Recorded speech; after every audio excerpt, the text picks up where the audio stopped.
இன்றைக்கி நம்ம வந்து டிஎன்பிஎஸ்சி ஆர்ஆர்பி மேக்ஸோட ஸ்டூடெண்ட்ஸோட டவுட்ஸ் நம்ம எப்படி வேகமாக போடுறது, சரியா? இந்த மாதிரி சம்ஸ் கேட்டுடுறாங்க. ஸோ அதை எப்படி ஃபாஸ்ட்டாக சால்வ் பண்ணுறது, அதான் நம்ம வந்து இன்றைக்கி பார்க்க போகிறோம். ஓகேவா? So first sum, 2 vessel contains milk and water. Mixture multiplication சம்னு நினைக்கிறேன். இந்த ரேஷியோ ஆஃப் 2:5 and 9:4. அதாவது மில்க் அண்ட் வாட்டர் 2 வெசலில் எடுத்துக்கிட்டாங்க. முதல் வெசலில் 2:5 இருக்கான், ரெண்டாவது வெசலில் 9:4 ரேஷியோவில் இருக்குது. A mixture containing milk and water in the ratio of 8:5 is to be obtained. அதாவது இதில் வந்து ஒரு பகுதியும் இதில் இருந்து ஒரு பகுதியும் எடுத்து 8:5 வந்து பிடிக்கிறாங்க. ஓகேவா? ஸோ என்ன ரேஷியோவில் இதில் எடுத்திருப்போம் அப்படின்னு கேட்குறாங்க. ஓகேவா? இது ரெண்டையும் சேர்த்து எனக்கா 8:5 எனக்கு கிடைக்குதான். அப்போ அவங்க கேட்குற கொஸ்டின் என்னன்னா, இதில் எவ்வளோ ரேஷியோக்கு எடுத்திருப்பேன், இதில் எவ்வளோ ரேஷியோக்கு எடுத்திருப்பேன், இதான் அவங்க கேட்குறாங்க. ஓகேவா? ரொம்ப சிம்பிள். பட்டர்ஃப்ளை மெத்தடுன்னு நம்ம ஆல்ரெடி பார்த்துருக்கோம். சரி, எதையாவது ஒன்று எடுத்துக்கோங்க. மில்க் எடுத்துப்போம். மில்க்கு மொத்தம் 7 லிட்டர் இருக்குது, அதில் 2 இருக்குது. கரெக்டாக 5 + 2 7, மொத்தம் 7, அதில் 2 வந்து மில்க்கு. அதே மாதிரி அந்த இதில் பார்த்தா 9, 13ல் 9 வந்து மில்க்கு. மொத்தத்தில் கிடைச்சது 8 மில்க்கு 13ல். சரியா? அப்போ இதை வந்து சரி பண்ணுறதுக்கு இந்த இதை இன்டூ 7 இன்டூ 13 பண்ணிக்கலாமா? 7ஐயும் 13ஐயும் உள்ளர ஒவ்வொரு இதுலேயும் மல்டிபிள் பண்ணணும். அப்படி பண்ணால் எனக்கு என்ன கிடைக்கும்? இப்போ இதில் 7 இதில் இது ரெண்டையும் மல்டிபிள் பண்ணும்போது 7 7 கேன்சல் ஆயிரும். 13 2s are 26ன்னு கிடைக்கும். அதே மாதிரி இதில் பண்ணும்போது 9 9 கேன்சல் ஆயிரும். அப்போ 9 7s are 63ன்னு கிடைக்கும். இதில் அதே மாதிரி 56ன்னு கிடைக்கும். இப்போ நீங்கள் இதை பட்டர்ஃப்ளைல சால்வ் பண்ணிங்கன்னா இங்கே 30, இங்கே 7. அப்போ 7:30 இதான் ஆன்சர். இதான் ஃபர்ஸ்ட் சம்க்கான ஆன்சர். ஓகேவா? பட்டர்ஃப்ளை இதான் ஷார்ட்கட். அடுத்து செகண்ட் சம்.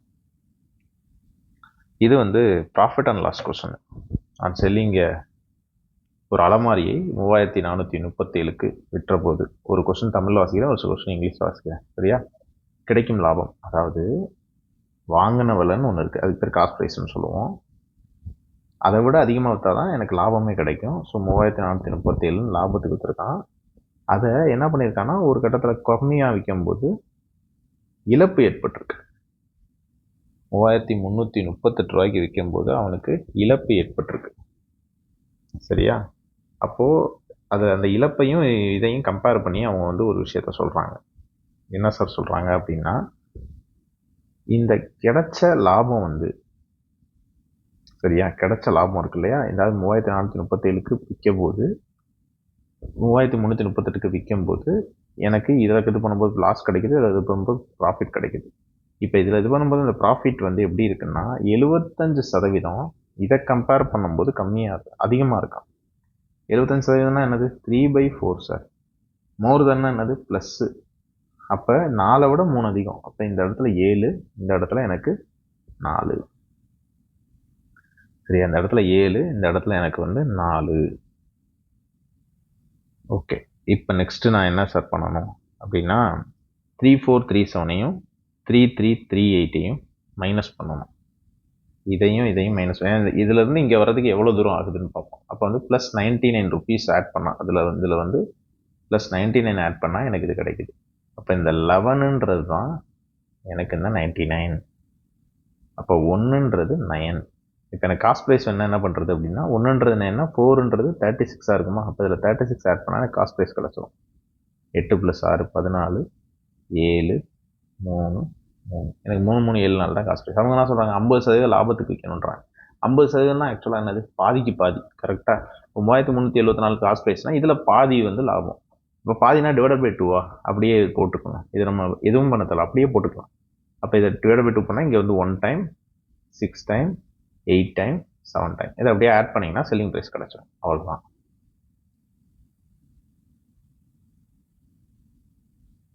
அப்போ 5061 இதான் செல்லிங் ப்ரைஸ்.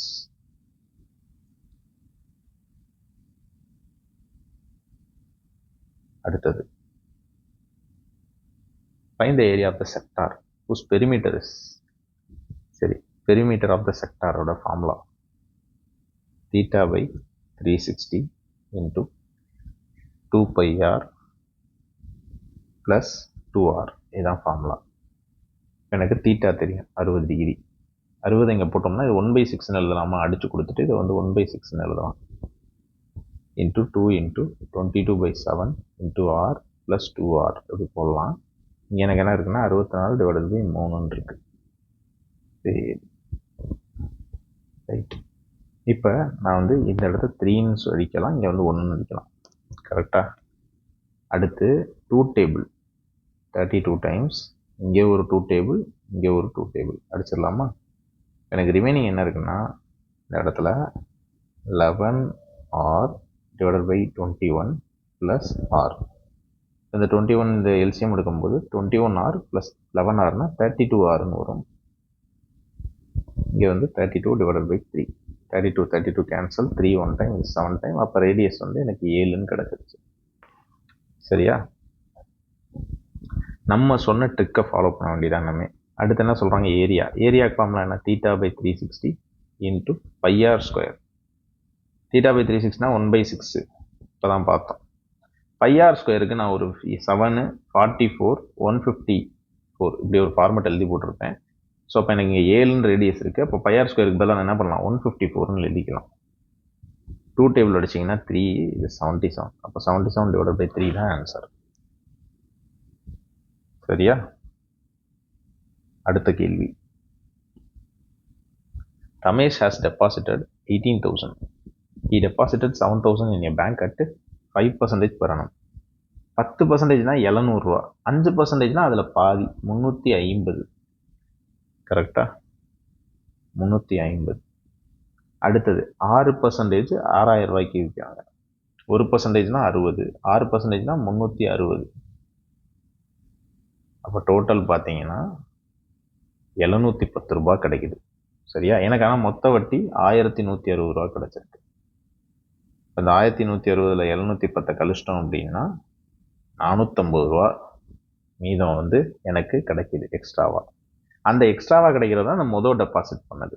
அப்போ இதுக்கு முன்னாடி எவ்வளோ டெபாசிட் பண்ணியிருக்கேன், இங்கே ஒரு 7, இங்கே ஒரு 6, 13,000 ரூபா காலி. இப்போ மீதம் 5,000 ரூபா தான் இருக்குது.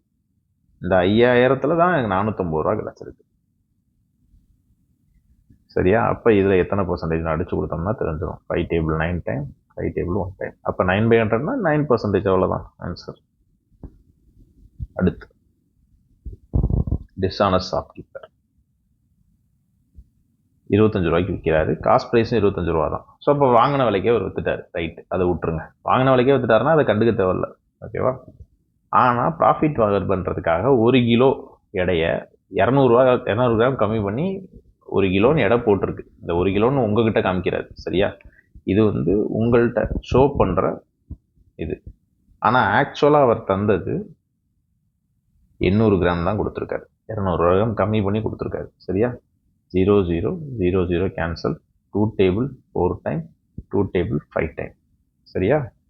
அப்போ எனக்கு 1 ரூபாய் எனக்கு இதில் லாபம் கிடைக்கிது. சரியா. ஆக்சுவலாக 4 தான் கொடுத்துருக்காரு, ஆனால் உங்ககிட்ட 5 ரூபான்னு சொல்லி விற்றுருக்காரு. எனக்கு 1 ரூபா லாபம். இதுலேருந்து 4லேருந்து. அப்போ 25%. 1/4னா என்னது, 25%. சரியா. அவ்வளோதான். ரிமைனிங் சம்ஸை அடுத்தடுத்ததில் நம்ம போடுவோம். நிறையா டவுட்ஸ் நம்ம அனுப்பியிருக்கீங்க, சந்தோஷம். அடுத்தடுத்ததில் இதே மாதிரி ஸ்பீடாக ட்ரிக்கியாக எப்படி போடுறது அப்படின்றத பார்ப்போம். தேங்க்யூ.